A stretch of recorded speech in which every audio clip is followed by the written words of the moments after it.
He had always followed the map, the kind drawn by others, not by choice. Graduate, build a career, fall in love, propose, settle. And Ethan had ticked every box until one quiet evening shattered the illusion. He stood in the hallway of the apartment they shared, still wearing the navy blazer he'd chosen for the proposal dinner. Inside his pocket, a velvet box pressed against his ribs. The ring, carefully chosen after weeks of hesitation, had a small sapphire Claire's birthstone. Everything was planned, except for the goodbye. Claire didn't raise her voice. She didn't cry. She simply stood there with her coat on, her eyes hollow. "I'm doing this for you," she said, and just like that, she walked out. Ethan didn't chase. He didn't even understand what had just happened. When he reached the dining table, he found a folded note beside a single dinner plate. It read more like a riddle than a farewell. No explanations, just a vague message about honesty, about masks, about no longer pretending. In the days that followed, silence became its own kind of violence. Claire didn't return calls. Friends gave half answers. Some hinted she was seeking therapy. One mentioned that she'd said something about living beside a ghost. The word haunted him. He tried to move forward, but every movement felt like wading through cement. He went to work. He smiled. He met deadlines. But the mirror no longer reflected certainty. Only doubt, only someone performing a version of happiness he no longer believed in. Late at night, his mind wandered to memories he'd long buried. A glance held too long in high school. A sudden tightness in his chest when a male friend hugged him. The way he had always avoided eye contact in locker rooms.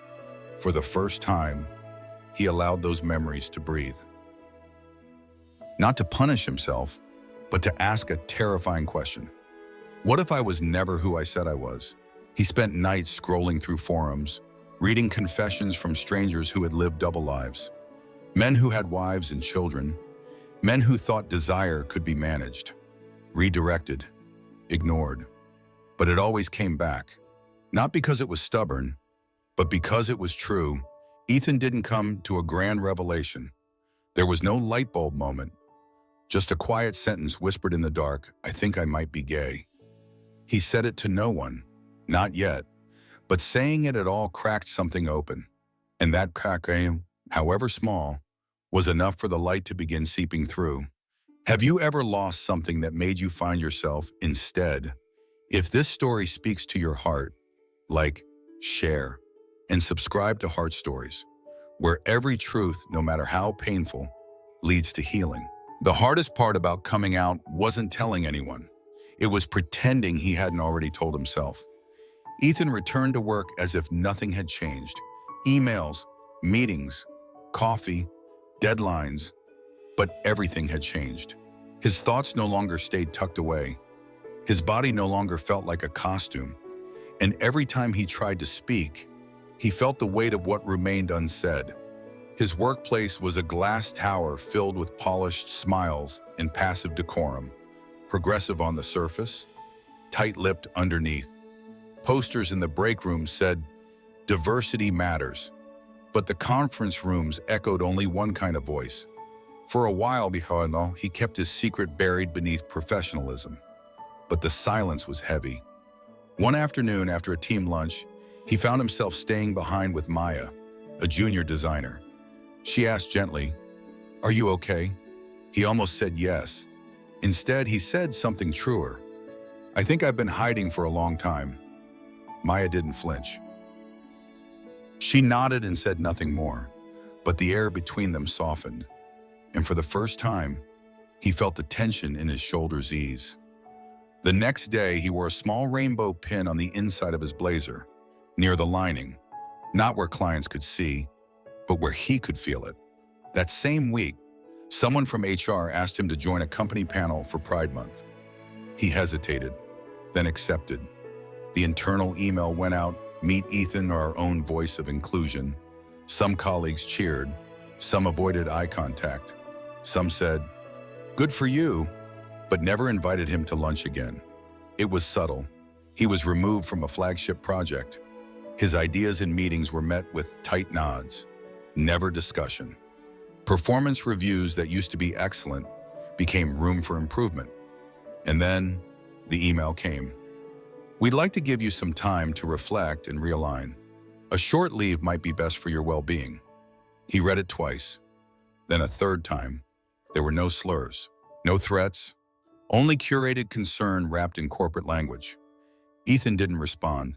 Instead, he packed his things, left a note on his desk, and walked out. That evening, he sat on the subway with a cardboard box on his lap and nothing in his chest but quiet. He looked around and realized no one was looking at him. He could be anyone, no one. Freedom, it turned out, wasn't shiny or euphoric. It was terrifying. But beneath the fear was something else, a whisper of pride, not the kind you parade, the kind you earn. He moved to a smaller apartment, started freelance writing. The income was unpredictable, but his days were finally his own. No more hiding, no more coffee breaks filled with pretending. He began writing essays about identity. Nothing too personal at first, just observations. But the words carried a current, gentle but unstoppable. One of those essays got picked up by a queer magazine, then another. He was invited to a local bookshop for a reading. He almost declined, but when he walked onto the small stage, clutching pages that still smelled like ink, the audience looked at him with something he hadn't felt in months. Recognition, not applause, not approval, just the quiet knowing of people who had also lost things and dared to rebuild anyway. Love didn't arrive like a thunderclap. It came quietly, like a sunrise behind curtains he hadn't opened in years. Ethan met Leo on a rainy Wednesday in the back room of a queer writing workshop in Brooklyn. The room was small, the chairs mismatched, the air filled with the smell of damp books and black coffee. Leo read first. His story was about a teacher navigating the silence after a student came out. It wasn't dramatic, but it was human. And in every word, Ethan heard something he didn't know he needed. Permission. After the session, Leo introduced himself without fanfare. He wasn't charming in the obvious way. He didn't try to impress. He just looked at Ethan like he wasn't waiting for a version of him to show up. He was fine with the one who had. They started with walks, then conversations, then dinners where time slipped by unnoticed. Ethan had spent most of his adult life loving with one hand tied behind his back, always measuring, always managing. With Leo, there was no calculation, only clarity. Still, it wasn't easy. The first time Ethan suggested they attend Pride together, his voice trembled. Not because he feared the crowd, but because it meant being seen. Leo squeezed his hand. Then let's be seen. That June, Ethan stepped into the heart of the parade with trembling legs, surrounded by laughter, music, and flags waving like the sky had finally made space for color. He had never felt smaller or more visible, not as a banner, not as a symbol, just as a man finally walking where his truth could breathe. They kissed in public for the first time that day, not for others to watch, but for themselves, to mark the moment, to say, "We are here." Ethan's world changed in quiet, practical ways too. He started pitching openly queer content, wrote for digital publications, hosted small Zoom groups for men coming out later in life. His inbox filled with messages from strangers who wrote, "You said what I never dared to write." He received a call from a local high school. A student had cited one of his essays in a class presentation. Would he be open to coming in and speaking? He hesitated, then said yes. He arrived at the school auditorium with sweaty palms. He spoke not as an expert, but as someone who had taken the long road home to himself. After the talk, a teenager came up to him. His voice cracked as he said, "I thought I was broken, but I think I'm just early." Ethan didn't know what to say, so he did what Leo had once done for him. He nodded and stood still. At home, Leo had left a note on the kitchen counter. "You make people braver, even when you don't know it." They planned their engagement a few months later, not on a rooftop, not with a velvet box, but sitting on the floor of their tiny apartment, surrounded by takeout boxes and Spotify playlists. Leo said, so, should we get married? Ethan replied. I thought we already were. Their love wasn't loud but bruto, but it was undeniable. Weddings are supposed to be predictable. Ceremony, vows, applause, a line of photos, a line of hugs. But Ethan had learned that nothing about his life had followed the script. Why should this day be any different? It was a warm spring afternoon. The glass house venue shimmered in the sun like a polished secret. Guests had begun to arrive, smiling into champagne glasses, pointing at the flower arrangements, complimenting the quiet jazz floating through the speakers. Ethan stood near the entrance, adjusting the cuff of his shirt, trying to ignore the tremor in his hands. Leo was calm, as always. He walked over, smoothed Ethan's collar, and said simply, "You're allowed to be nervous. Just don't be afraid." Ethan nodded, and then the door opened. In time, for a moment, forgot how to move. Claire stood there, not in a dress, not with a gift, just standing, awkward, pale, clutching a manila folder in both hands. No one knew who she was, but Ethan did. The room faded. The years collapsed, and suddenly he was 28 again, with a ring in his pocket and a goodbye stuck in his throat. Leo followed Ethan's gaze, then looked back at him. No question, no panic, only a soft glance that asked, "Do you need to talk to her?" Ethan nodded. They stepped outside. Claire didn't speak immediately. Her eyes flickered to his chest, where a rainbow pin sat quietly. "I hurt," she said. "I didn't expect to come. I didn't think I should, but something changed." She opened the folder.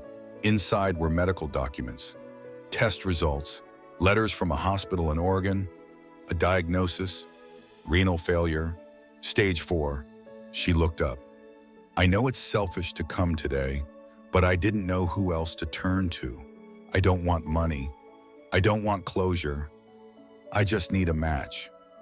The words settled like a stone in his stomach. "And you're not it," she added. "But Leo might be." Silence wrapped around them like fog.